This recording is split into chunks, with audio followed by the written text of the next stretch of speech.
Good morning, church. Lineup change from the bulletin. Jim's out this morning, and he invited me to step in, and it's an honor to do so. I want you to have your Bibles ready. We're going to be in 1 Samuel chapter 17, as Hunter said, and I want to encourage you, if you haven't been taking advantage of these study guides that Valina puts together each week, spend some time this week reading in 1 Samuel.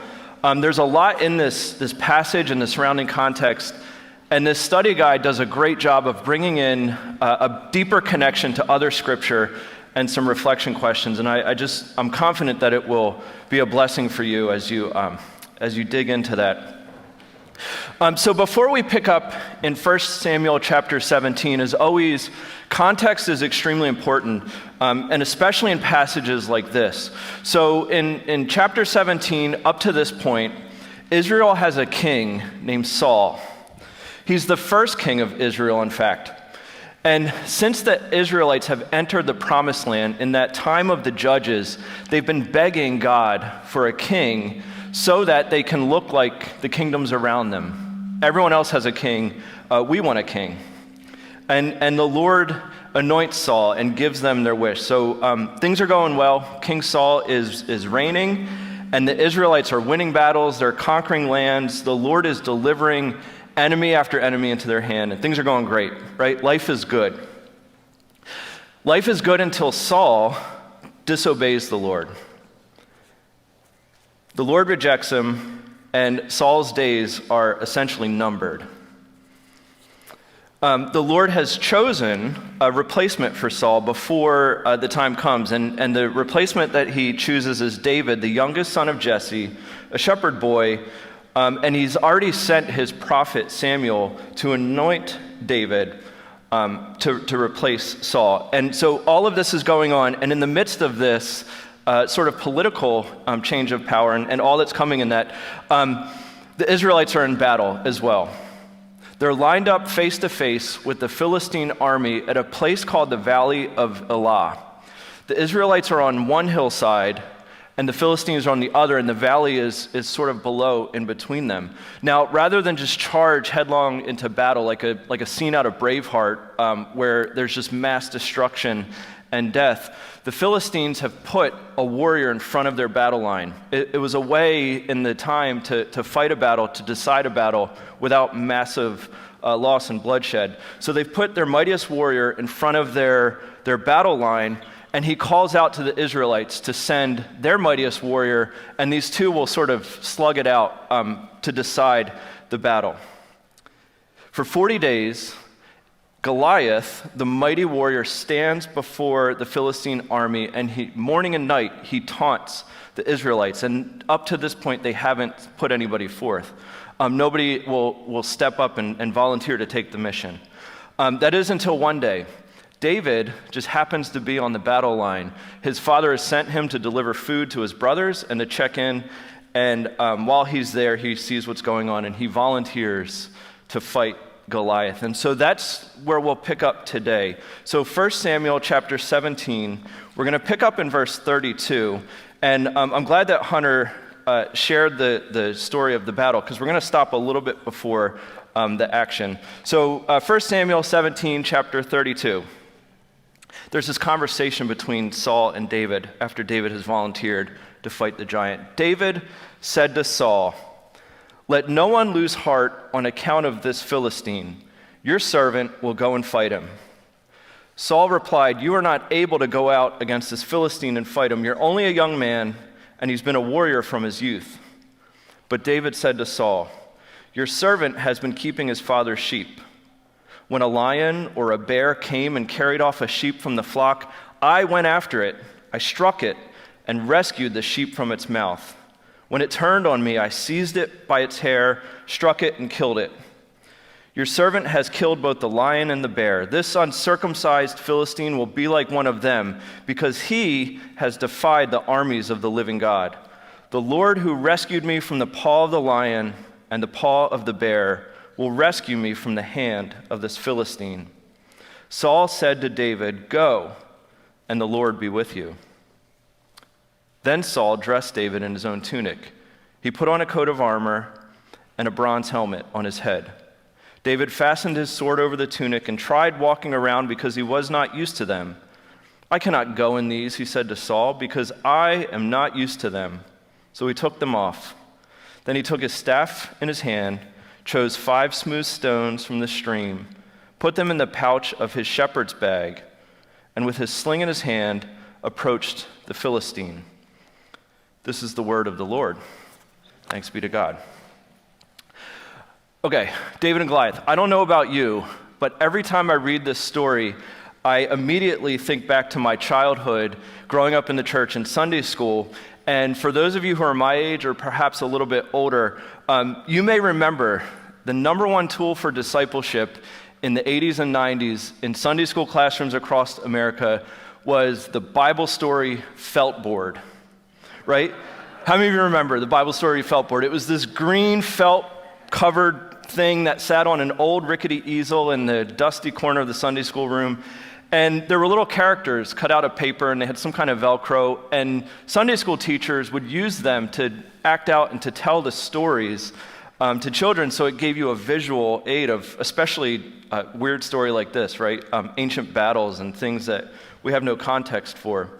Now, no Bible story felt board set was complete without a tiny little paper cutout of David and a massive paper cutout of Goliath to illustrate the size difference. And as I was thinking about this, our, not to brag, Plumstead Presbyterian Church in New Egypt, New Jersey, we even had the 5 stones and the sling to go with it. So these Bible story felt boards. Now, as helpful as these visual aids are when we're children to understanding these stories, they have a flaw. They can mess us up a little bit. They can lead us astray in these stories. They focus our attention on the action, on the characters, on the things that are happening that you can see. But they can become a way that clouds the deeper significance of what's happening underneath, how the Spirit is moving. And I think that's the challenge for us today in this story. You see, just like the Bible story felt boards, the story of David and Goliath can very easily, almost immediately, become all about the giant, all about the power of Goliath, the might, the fear, the giant warrior that is taunting us. This is so true. In fact, I was thinking about this yesterday. The story of David and Goliath is used even in a secular context. It's become this literary device, this metaphor for the challenges in life, for unbeatable odds, for the underdog story. And on that note, for fun, last night, this is the kind of stuff I do for fun. I went online, I went on Google, and I searched for news articles that had either in the headline or in the body of the article a metaphor or the text of David and Goliath as a metaphor. I just searched David and Goliath in news articles. Here's what I came up with. David facing Goliath is used to describe the uphill battle that media streaming companies are fighting against the Goliath of Netflix.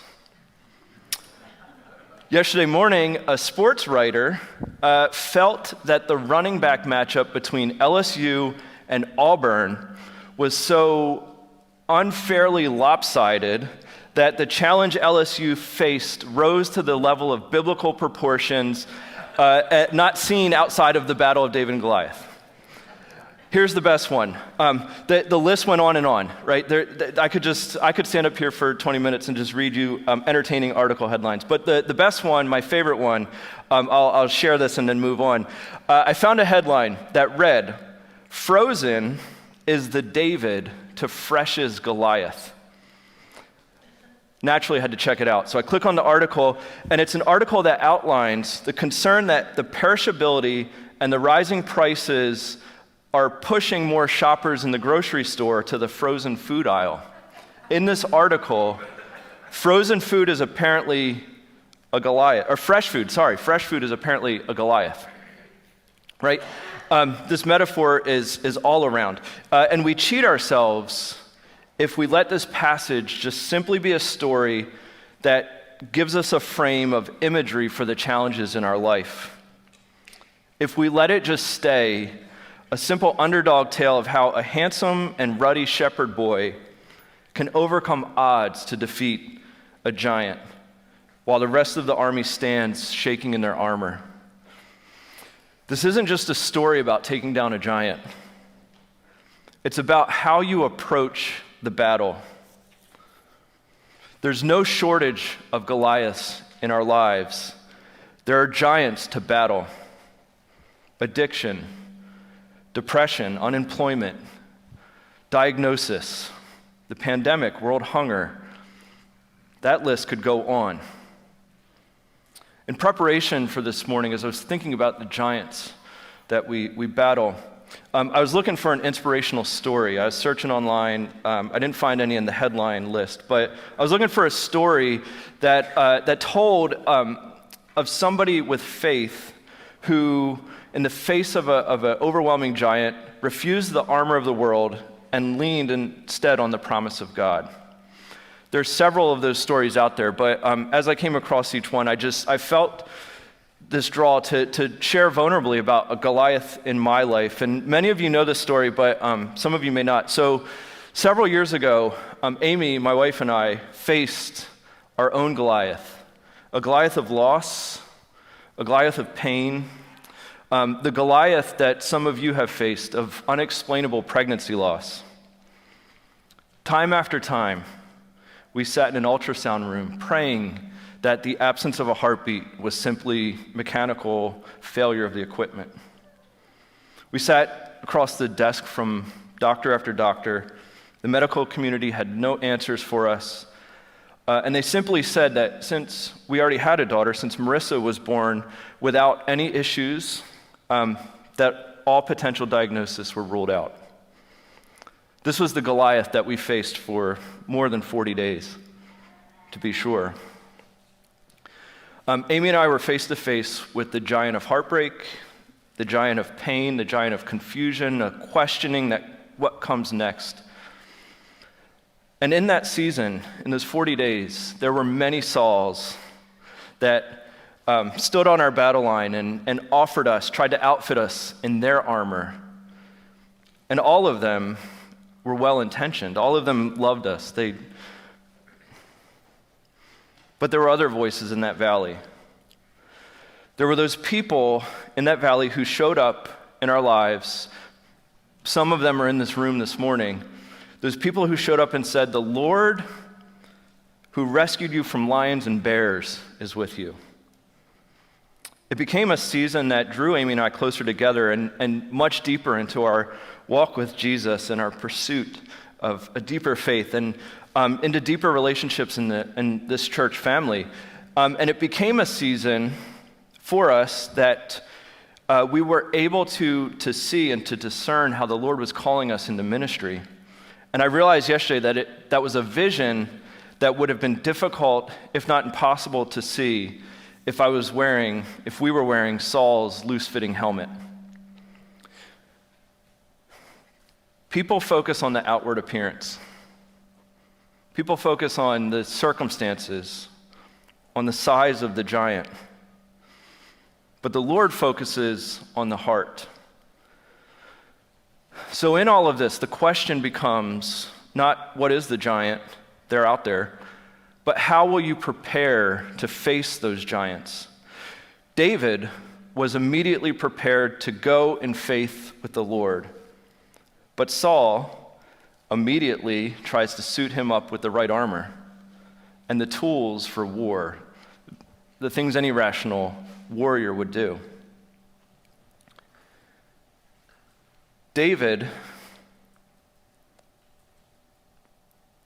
Saul had good intentions. He was preparing David the way that he would prepare. He didn't want to see David come to destruction. But Saul is that person on the sidelines of our life, that person that says, what I would do if I were you, it's a tough situation, right? But this is what I would do. Or you know what you should do is this, right? Oftentimes, those around us have good intentions, but horrible advice. Horrible because it's rooted in the wisdom of the world, and it's based on appearances. The Lord does not call us to do what the world would do. We are called to be in relationship with Jesus. We are called to be in the world, but not of the world. When we prepare for battle, we don't make worldly preparations with our armor. We stand on the eternal promises of God. In that difficult relationship, those places where the world says, you're better off just avoiding them, just go your separate ways, just agree to disagree. Jesus says, no greater love has one than this, to lay down one's life for another. When the world says that hunger is too big a problem for one person to have an impact, there are people who in faith will show up on a Wednesday morning, week after week, and deliver meals to those who are isolated, or show up on a Saturday morning and cook a casserole at the soup kitchen. When the world says that the homeless wouldn't be homeless if they would just get jobs, if they just stopped being lazy, there are Davids who say that armor doesn't fit. I can't wear it. And they'll show up time and time again to bear witness to the matchless love of Christ in a relationship. So how are you preparing to face the Goliaths in your life? We've all got them. And when you take one down, there's another just behind it to take its place. Goliath stood for 40 days and taunted the Israelite army. In the seasons of life, in each 40-day season, there's a new Goliath that appears on the battle line to taunt us, to strike fear in our lives. But the truth is this. The truth for David, the truth for us, is that the battle was already won before David even entered the valley. The Lord, who had rescued David time and again from the bear and the lion, would certainly rescue him from Goliath. There is no Goliath. There is no challenge. There's no giant. There's no circumstance. There's no outward appearance that is bigger than the Lord. That giant's going to fall. But you have a choice to make. As you approach the battle line, as David prepared to enter the valley, he had a choice to make. He could let Saul dress him with the ill-fitting, loose armor of this world, or he could simply go and the Lord be with him. I'm certain that each of us has a Goliath that we faced. We all are going to walk out these doors, and that Goliath will be there. Christian writer Kay Arthur says this: you'll never be the Christian you can be without Goliaths. You will never know God intimately apart from them. It is the trials, the conflicts, the adversities, the no-way-out situations, the impossibilities that drive us to God where we discover who He is. To not run to God when facing your Goliath means to miss knowing Him and experiencing His power, His glory, His majesty, and His sufficiency. Goliath is waiting. He's taunting. The world is offering you its armor. You can choose to wear it. Or like David, you can say, I can't go in these. I'm not used to them. They don't fit. The Lord, who rescued me from the paw of the lion and the paw of the bear, will rescue me from the hand of this Philistine. And then just go in faith and stand on the promises of God. And the Lord will be with you. That's what I have for us this morning. Amen.